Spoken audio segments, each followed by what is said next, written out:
Saudara Ketua Umum Partai Golkar Erlangga Hartarto menyebut Presiden Joko Widodo akan dapat peran di pemerintahan baru mendatang. Hal senada juga disampaikan TKN Prabowo Gibran yang menyatakan Jokowi akan dilibatkan dalam penyusunan pemerintahan baru nanti. Menko Perekonomian yang juga Ketua Umum Partai Golkar Erlangga Hartarto menyatakan Presiden Jokowi akan mendapatkan peran di pemerintahan baru. Namun Erlangga belum mau mengungkap apa peran atau keterlibatan Jokowi di pemerintahan baru nanti. Ada perannya? Ya tentu akan ada perannya, tapi kita tunggu saja. Kalau ada pandangan Pak Jokowi terlalu cawe-cawe pemerintahan Pak Prabowo gimana Pak? Terima kasih Pak. Thank you. Kita tunggu keputusan KPU. Siap. Ya. Pak, tapi kalau keputusan KPU belum keluar, Ya, programnya belum Pak keluar. Prabowo udah dibahas Pak. Itu kan namanya amplop. Amplop gimana Pak maksudnya Pak? Amplop anggaran. Kan harus dibaca detailnya lagi, dalamnya isinya apa. Capres Tentang peran Jokowi di pemerintahan baru nanti juga diungkap TKN Prabowo Gibran. Anggota Dewan Pakar TKN Prabowo Gibran, Derajat Wibowo menyebut Jokowi akan dilibatkan dalam pembentukan pemerintahan baru. Semua pihak juga mengakui popularitas beliau itu sangat membantu di dalam kemenangan Prabowo Gibran. Dengan peran yang sebegitu besar dan apalagi Mas Gibran juga menjadi wapresnya, ya saya rasa wajar kalau beliau mempunyai peranan yang signifikan nanti di dalam pembentukan pemerintahan maupun kebijakan yang akan datang. Sampai menentukan nama dan juga nomenklatur kementerian kah? Nah, itu saya buka kantong terlalu banyak. Begini, nanti penyusunan kabinet dan sebagainya itu akan dibahas oleh beliau, ya, Presiden Jokowi, oleh Pak Prabowo, Mas Gibran, dan para ketua umum partai. Dan kebetulan para ketua umum partai ini kan menteri semuanya sekarang yang. Pengamat politik menyatakan peran Jokowi dibutuhkan Prabowo Subianto untuk membangun kepercayaan masyarakat, khususnya dalam melewati fase krusial di awal-awal pemerintahannya. Apakah kemudian juga Pak Prabowo memiliki semacam kemampuan ya untuk membangun trust gitu dari publik yang akan kencang sekali menurut saya di awal-awal pada pemerintahan Pak Prabowo jika nanti ditetapkan dan bisa melampaui fase krusial politik di parlemen dan juga hukum di Mahkamah Konstitusi begitu. Menurut saya trust itu penting. Nah, kalau misalnya dia powerless ya, maka potensi untuk kemudian keluar dari yang disebut dengan kekuatan utama yang sebut saja jelas publik tahu dari awal memang Pak Jokowi menjadi endorser ya dari politik Pak Prabowo di 2024, maka menurut saya posisi politik Pak Prabowo akan sangat lekat politik asosiatifnya dengan Pak Jokowi, artinya orang akan melihat ya di situ ada Pak Prabowo, di belakangnya ada Pak Jokowi, kira-kira begitu. Selain soal peran Jokowi di pemerintahan baru, muncul isu Jokowi akan masuk Partai Golkar. Ketua Umum Partai Golkar Erlangga Hartarto merespon sebagai hal yang bagus jika isu tersebut benar terjadi. Pak, soal isu Pak Jokowi ke Golkar gimana Pak? Apa Baik, bagus-bagus saja. Tapi ada perbincangan serius soal itu Pak Jokowi ke Golkar memang. Pak Jokowi kan tokoh nasional, jadi dia milik semua partai. Tapi karena secara formal kan masih PDI. Beliau kan tokoh, seperti saya katakan, tokoh nasional, ya dimiliki oleh semua partai. Sebelumnya dalam berbagai kesempatan, Golkar mengklaim Jokowi nyaman dengan Golkar. Pada pertengahan Desember lalu, Presiden Jokowi mengenakan dasi kuning saat akan bertolak ke Jepang yang dimaknai banyak pihak sebagai bentuk kedekatan Jokowi dengan Partai Golkar. Tim Liputan, Kompas TV. Masa nggak tahu? Saudara, Jokowi akan dapat peran penting di pemerintahan baru mendatang. Bagaimana mengartikan peran Jokowi di pemerintahan baru nanti? Kita akan bahas bersama Wakil Ketua Umum Partai Golkar, Ahmad Doli Kurnia, dan juga peneliti politik dari ICS Yusof Ishak Institute, Pak Made Supriyatma. Pak Made, Pak Doli, selamat malam. Selamat malam. Assalamualaikum warahmatullahi wabarakatuh. Waalaikumsalam. Saya ke Pak Doli dulu ya Pak Made. Jadi Pak Erlangga bilang katanya Pak Jokowi akan dapat peran di pemerintahan baru nanti. Perannya seperti apa Pak Jokowi nanti Pak Doli? Ya, kalau kami kan prinsipnya Pak Prabowo kemudian para ketua umum partai politik yang semua tergabung di TKN itu kan beberapa kali membangun narasi tentang pentingnya soliditas dan persatuan kesatuan. Nah, jadi sebenarnya dan salah satu bentuknya itu kan juga kita harus memberikan penghargaan terhadap para pemimpin-pemimpin kita yang selama ini sudah memberikan kontribusi terbaiknya buat bangsa negara. Semua presiden selalu disebutkan berkali-kali sama Pak Prabowo bahwa kita harus menghargai apa yang sudah mereka lakukan, peran apa yang sudah mereka sumbangkan buat bangsa dan negara. Nah, termasuk Pak Jokowi saya kira kan kita sama-sama tahu 2 periode ini sudah memberikan yang terbaik buat bangsa kita, pada titik tertentu prestasinya luar biasa, dan kemudian kemarin di dalam pemilihan presiden Pak Prabowo dan kami semua memang sering berkoordinasi, sering memberikan masukan-masukan kepada kami. Ya, jadi kalaupun kemudian ada pembicaraan di antara Pak Prabowo dengan para ketua partai untuk tetap melibatkan, ya, kemudian menempatkan peran tertentu nanti terhadap Pak Jokowi untuk tentu ke depan 5 tahun ini bisa juga ikut membantu, ya, proses percepatan pembangunan kita. Saya kira itu sesuatu yang ya sudah dibicarakan pasti di antara sesama ketua umum partai politik itu. Pak Doli, Nah, tapi soal perannya seperti apa, saya kira kan nanti pertama kita harus paham sistem pemerintahan kita.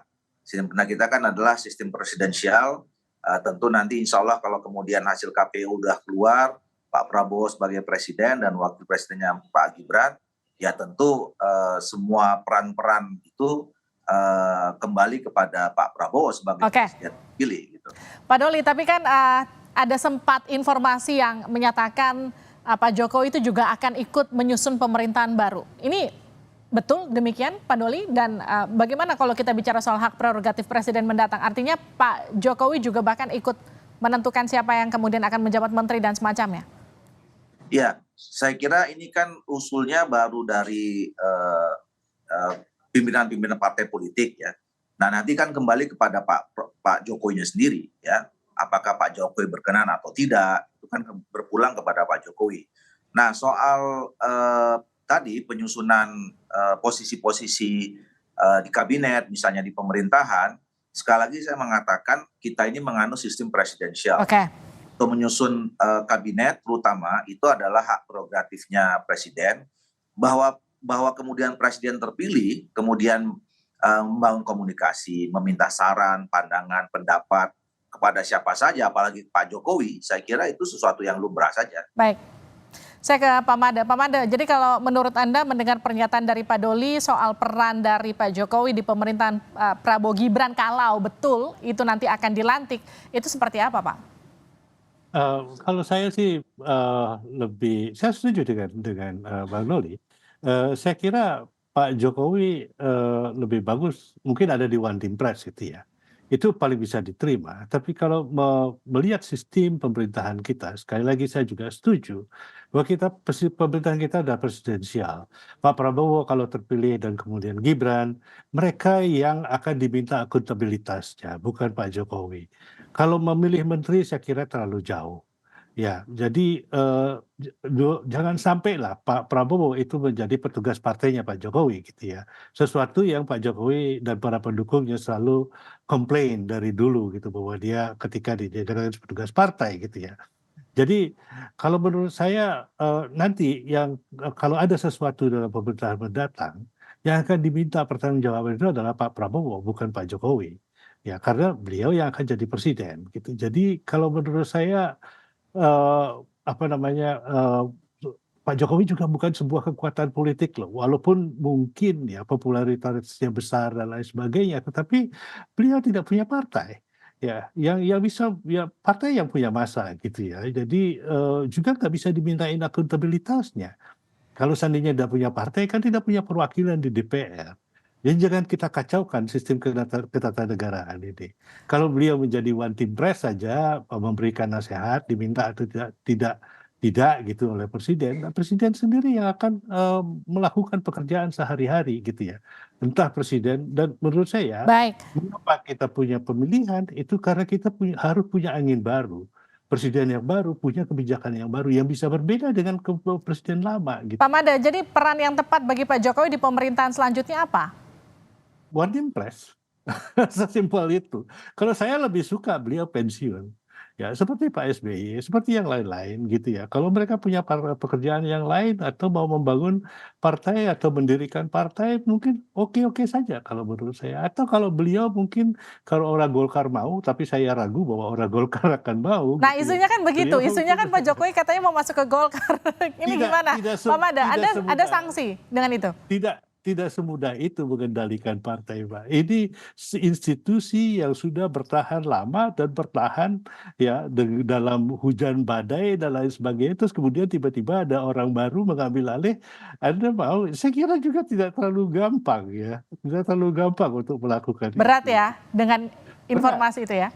Berat, menurut saya berat. Kita real aja lah, kita berhitung secara politik lah, berat kalau itu. Jadi kalau menurut saya kalau beliau membangun partai baru ya silakan gitu. Tapi saya juga merasa itu berat karena ketika tadi Pak Mada bicara soal kayaknya berat, Pak Doli langsung senyum gitu ya Pak Doli ya?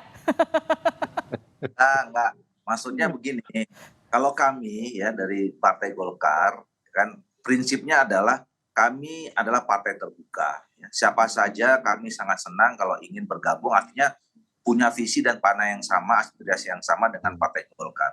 Jangankan seorang presiden, ya, rakyat biasa saja kalau ingin bergabung sama Golkar kami cukup senang sekali. Jadi ya itu berpulang sana Pak Jokowi. Tapi artinya kan ini kan bicara tentang aspirasi Pak Jokowi ingin bergabung sama Partai Golkar, ya. Kami terbuka saja, kami senang saja. Tapi kalau boleh saya tambahkan sedikit, tapi tidak seperti putra bungsunya Pak Jokowi terhadap PSI kan, ya, saya kira itu berat kalau seperti putra bungsunya Pak Jokowi dengan PSI, kemudian itu dilakukan terhadap Golkar, saya kira berat. Kalau menjadi anggota biasa, saya kira mungkin oke ya, orang Golkar mungkin oke gitu, tapi kalau kemudian mengendalikan organisasi dan lain sebagainya mungkin. Pak Mada, tapi kalau gini. Kalau Anda melihat hubungan Prabowo sama Jokowi, kalau memang betul nanti hasil rekapitulasi manualnya KPU memenangkan Prabowo begitu, Anda melihat akankah Jokowi di pemerintahan Prabowo akan menguntungkan dengan tanda kutip atau justru memberatkan pemerintahannya Prabowo? Kalau menurut saya, kalau dalam persepsi sekarang bahwa Pak Jokowi akan turut campur dalam pemerintahan Pak Prabowo, itu justru akan tidak menguntungkan. Ya, karena Pak Prabowo tidak akan bisa berlaku apapun juga gitu ya. Beliau saya percaya punya tim, punya kebijakan, punya visi sendiri, punya cara untuk melakukan sesuatu gitu yang belum tentu sesuai dengan apa yang dilakukan dengan Pak Jokowi gitu. Kalau kita mau menjadi negara demokratis atau negara modern yang normal, ya selesai masa jabatan ya sudah gitu ya, sudah itu biarkan orang lain yang seberapapun bagusnya gitu ya. Seperti Obama misalnya, begitu dia mundur healthcare-nya diancam di sana sini, ya dia cuma bisa pasrah. Ya kalau diteruskan ya oke, kalau enggak ya sudah, saya sudah tidak menjadi presiden lagi gitu ya. It's not my job. Ya. Jadi bahwa gitu ya. Jadi kalau saya sih lebih kalau kita mau menjadi negara modern beneran, ya itulah yang harus kita lakukan. Oke. Terima kasih Pak Mada, terima kasih juga Pak Doli sudah bergabung bersama kami di Sapa Indonesia Malam. Sehat-sehat selalu.